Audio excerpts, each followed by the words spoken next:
दोस्तों, स्वागत है आपका अपने चैनल पर। आशा करता हूं कि आप सभी लोग स्वस्थ होंगे, मस्त होंगे, ज़बरदस्त होंगे। तो एक मोटिवेशनल स्टोरी के साथ आया हूं। तो चलते हैं स्टोरी पर।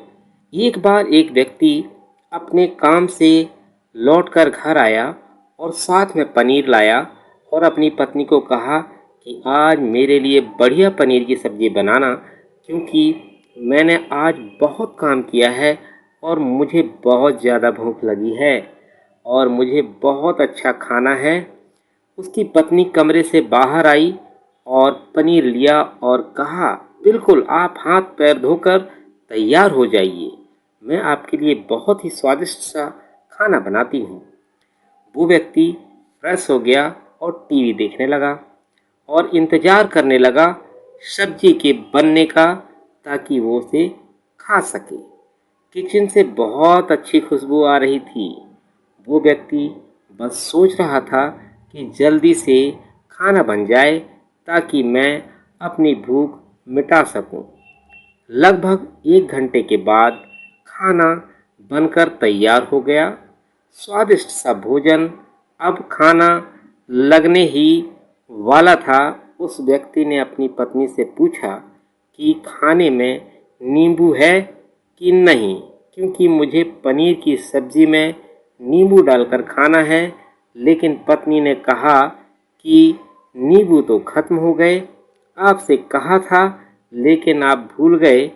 व्यक्ति ने अपनी पत्नी से कहा कि रुको, अभी खाना मत लगाओ, क्योंकि नींबू के बिना खाने में बिल्कुल मज़ा नहीं आएगा। तो मैं अभी गया और अभी नींबू लेकर आया। वो व्यक्ति वापस से कपड़े पहनकर तैयार हुआ और नींबू के पास वाली दुकान पर गया। जब वहाँ पर देखा तो नींबू नहीं थे। उसका दिमाग क्रोध से भर गया। उसने सोचा कि यार, उसके पास नींबू नहीं है, चलो थोड़ी आगे वाली दुकान पर जाता हूँ, शायद वहाँ नींबू मिल जाएगा। वो थोड़ा और आगे गया, लेकिन वहाँ पर भी नींबू नहीं मिले। अब उसने सोचा, दूर की सब्जी मंडी चला जाता हूँ, वहाँ से नींबू लेकर आऊँगा, क्योंकि नींबू के बिना सब्जी में मज़ा नहीं आएगा। करीबन आधा घंटा के बाद वो करीब के सब्जी मंडी पहुँचा। वहाँ पर उसे नींबू मिल गया और वो बहुत खुश हुआ कि चलो, नींबू मिल गया और अब मैं घर में जाऊंगा और सब्जी में नींबू डालकर अच्छे से सब्जी खाऊंगा। अब वह खुशी खुशी नींबू लेकर घर आया और अपनी पत्नी से कहा कि जल्दी से सब्जी गरम कर दो, रोटी गरम कर दो और नींबू काटो, ताकि मैं अच्छे से खाना खा सकूं। अब थाली लगाई गई, सब्जी परोसी गई और नींबू रखी गई। उसकी पत्नी सामने ही बैठी थी और वो व्यक्ति थोड़ी देर के लिए कुछ सोच में पड़ गया। उसके बाद उसने नींबू की प्लेट उठाई और दरवाजे से बाहर की ओर फेंक दी और ज़ोर ज़ोर से चिल्लाने लगा, मैं जीत गया, मैं जीत गया। पत्नी ये देखकर घबरा गई कि कहीं ये पागल तो नहीं हो गए। इन्होंने सारे के सारे नींबू दरवाजे से बाहर की ओर क्यों फेंक दिए।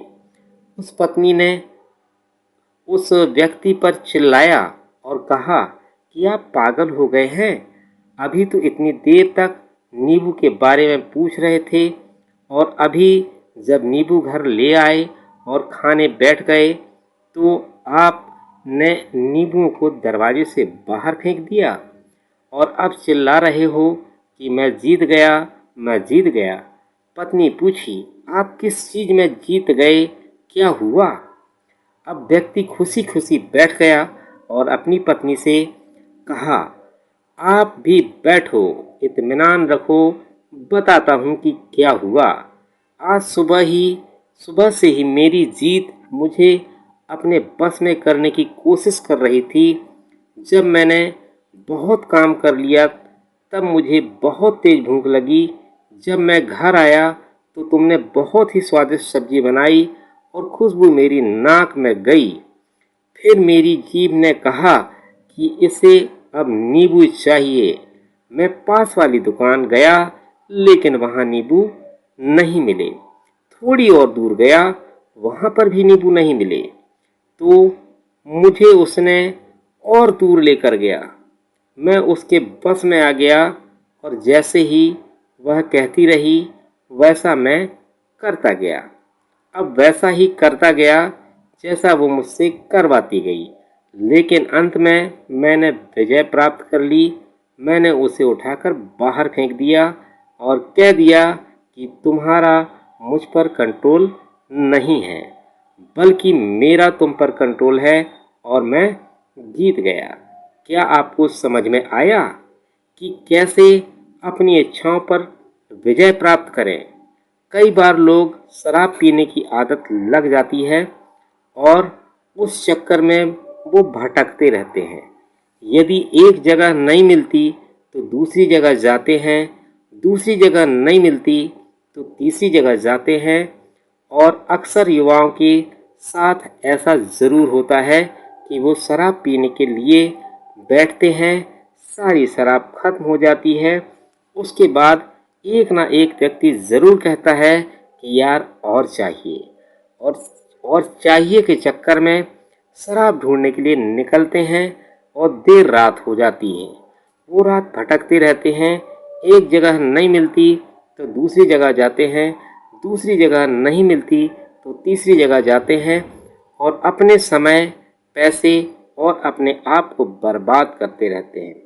यदि आपने अपनी इंद्रियों पर विजय प्राप्त नहीं किया तो आप भी नींबू की खोज में सिर्फ भटकते रहेंगे और हमेशा परेशान रहेंगे।